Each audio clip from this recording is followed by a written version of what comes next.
Halo, melanjutkan video sebelumnya, kali ini mari kita bahas tahap jurnal penyesuaian.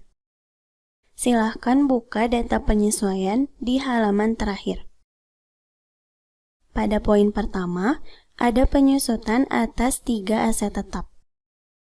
Sebelum mengerjakan, kalian baca dulu kebijakan akuntansinya, ada di halaman 3 di poin 9.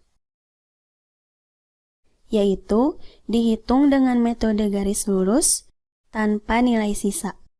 Dan perhitungan beserta pencatatannya dilakukan setiap akhir bulan. Setelah tahu kebijakan akuntansinya, sekarang kalian cari rumus penyusutan aktiva metode garis lurus. Bisa diperhatikan, rumusnya yaitu harga perolehan dikurangi nilai sisa dibagi umur ekonomis. Karena tadi disebutkan tanpa nilai sisa, maka kalian hanya perlu mencari data harga perolehan dan umur ekonomis saja. Gimana caranya? Buka dulu lembar Unadjusted Trial Balance. Nah, yang ini data harga perolehannya. Lalu cari data umur ekonomis. Ada di halaman 6 pada poin D. Tapi di sini hanya ada umur ekonomis untuk 2 aktiva saja, yaitu building dan equipment. Sehingga kalian harus mencari data umur ekonomis untuk aktiva yang ketiga, yaitu automobile. Caranya gampang, bisa kalian temukan di dokumen transaksi keempat, yaitu umur ekonomisnya 8 tahun. Jadi kalau direkap, data harga perolehan dan umur ekonomisnya ditampilkan seperti ini. Tinggal kalian hitung saja sesuai rumus. Dan hasilnya seperti ini. Tapi, ingat kalau rumus ini menghasilkan beban penyusutan aktiva per tahun. Sedangkan pada kebijakan akuntansi tadi, beban penyusutannya harus dihitung setiap akhir bulan. Jadi, hasil perhitungan ini kalian bagi lagi dengan 12 bulan. Maka akan diperoleh hasil akhirnya dan bisa kalian jurnal pada akun depreciation expense atau beban penyusutan di debit dan kreditnya akumulasi penyusutan dari masing-masing aktiva tetap. Langsung saja catat ke jurnal penyesuaian dan beri keterangan untuk menyesuaikan beban penyusutan.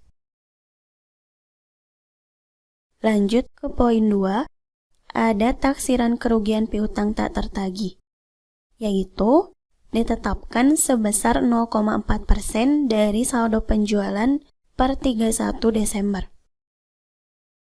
Di poin 5, halaman 2, disebutkan kalau penghapusan piutang menggunakan metode cadangan.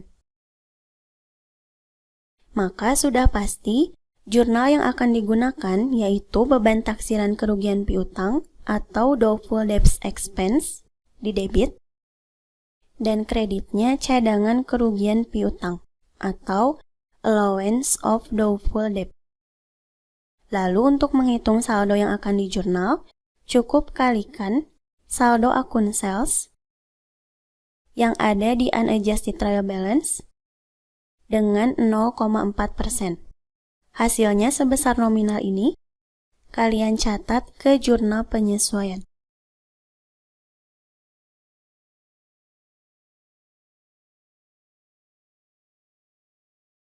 Kemudian di poin 3, ada sisa office supplies atau perlengkapan kantor sebesar nominal ini. Kalau ada penyesuaian office supplies, kalian harus hitung dulu berapa saldo office supplies yang sudah terpakai. Caranya, buka Unadjusted Trial Balance, cari akun office supplies, lalu kurangkan saldonya dengan saldo yang tersisa, yang ada di data penyesuaian tadi. Maka akan diperoleh hasil perhitungannya sebesar nominal ini. dan kalian catat pada akun beban perlengkapan kantor atau office supplies expense di debit dan kreditnya akun office supplies. Next, di poin 4 ada beban listrik, air, dan telepon atau dicatat pada akun utilities expense yang akan dibayar pada bulan berikutnya. Karena dibayarnya nanti, maka kalian harus akui data poin 4 ini sebagai beban yang terutang atau dicatat pada akun accrued expense. Nah, seperti ini jurnalnya. Catat sesuai dengan saldo beban yang terutang. Lalu di poin 5 dan 6, ada prepaid insurance atau asuransi dibayar di muka, dan prepaid rent atau sewa dibayar di muka, yang masa berlakunya sama-sama sudah habis. Nah, akun prepaid rent dan prepaid insurance ini termasuk akun aset. Artinya di sini, kalian harus menyusun jurnal penyesuaian dengan menggunakan pendekatan harta. Supaya lebih jelas, silahkan cek dokumen transaksi pertama atas pembayaran sewa untuk setahun ke depan. Dan transaksi ini dicatat di cash payment journal pada akun aset atau harta, yaitu sewa dibayar di muka atau bahasa Inggrisnya prepaid rent pada sisi debit dan kreditnya kas sebesar 24 juta setahun atau 2 juta per bulan. Nah, dengan pendekatan harta, kalian harus mencatat saldo sewa dibayar di muka yang masa berlakunya sudah habis. Transaksi ini dibayar di awal Desember. Berarti, ketika akhir Desember, sewanya sudah dipakai selama 1 bulan. Maka, kalian buat jurnal penyesuaian atas prepaid rent. Seperti ini jurnalnya, dengan akun prepaid rent di sisi kredit. Dan debitnya akun beban sewa atau rent expense, sebesar jumlah sewa selama 1 bulan pertama, yaitu 2 juta. Supaya ketika diposting ke buku besar, maka akun prepaid rent akan menunjukkan saldo uang sewa yang belum habis masa berlakunya, yaitu ada sebesar 22 juta.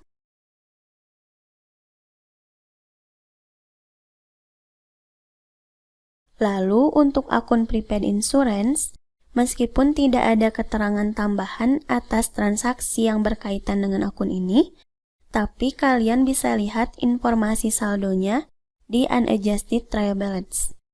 Ada sebesar 75 juta. Dan kalian tinggal catat saja jurnal penyesuaiannya dengan akun prepaid insurance di kredit dan insurance expense di debit, sebesar saldo yang ada di data penyesuaian, yaitu 5 juta, sehingga saat diposting ke buku besar, sekarang ada saldo prepaid insurance yang berkurang menjadi 70 juta. Dan saldo ini adalah jumlah asuransi yang masa berlakunya belum habis. Seperti itu. Lalu silakan kalian catat ke lembar jurnal penyesuaian. Jadi intinya, kalau ada keterangan penyesuaian akun prepaid yang habis masa berlakunya, maka cukup kalian jurnal saja akun prepaid di kredit dan debitnya akun beban atau expense yang berkaitan dengan akun prepaid. Lalu catat sesuai saldo yang masa berlakunya sudah habis. Seperti itu untuk penyesuaian poin ke-5 dan ke-6. Kemudian mari kita bahas data ke-7. Ada uang muka PPh pasal 25 yang akan dibayar di bulan depan. Dan di sini juga sudah dicantumkan akun yang harus kalian catat ke jurnal penyesuaian, yaitu ada income tax artikel 2529 payable. karena ini adalah akun payable atau utang, maka kalian catat di sisi kredit, sesuai nominal yang ada di soal. Dan debitnya, catat menggunakan akun uang muka PPh pasal 25, atau Prepaid Income Tax artikel 25. Selanjutnya di poin 8, ada penyesuaian untuk menutup akun fade in dan fade out. Dalam menutup saldo akun, kalian cukup catat saldonya di posisi berlawanan. Buka dulu data unadjusted trial balance, lalu lihat posisi akun fade in dan fade out. Catat ke lembar jurnal penyesuaian dengan posisi berlawanan, yaitu fade out yang semula dikredit, kalian catat di sisi debit, supaya saldonya 0.